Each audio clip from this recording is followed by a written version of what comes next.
Excited na ako pumasok sa school. Bakit kayo tumitingin sa akin? May gusto kayo siguro sa akin, no? Wag ka piling, ang pangit mo kasi hahaha. Nga.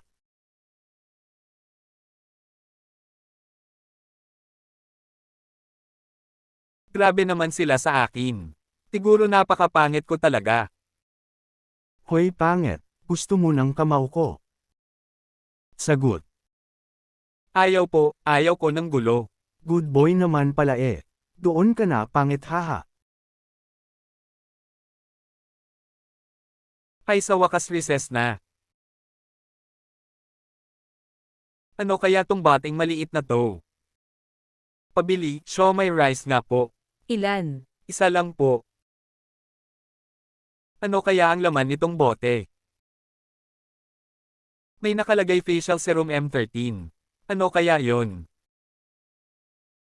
Ay meron pa pala akong gagawin.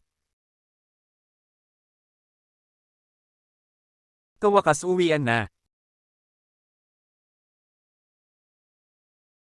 Hi ma. Kamusta anak ang school? Ganun pa rin ma, inaasar pa rin nila ako. Napangit raw ako. Kyle, huwag mo silang pansinin. Maniwala ka sa sarili mo, ang gwapo kaya ng anak ko. Salamat ma, sige pupunta na po ako sa kwarto.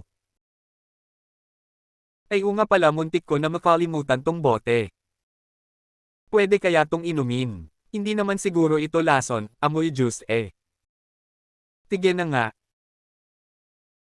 Sarap naman ng lasa, wala naman nangyari sa akin.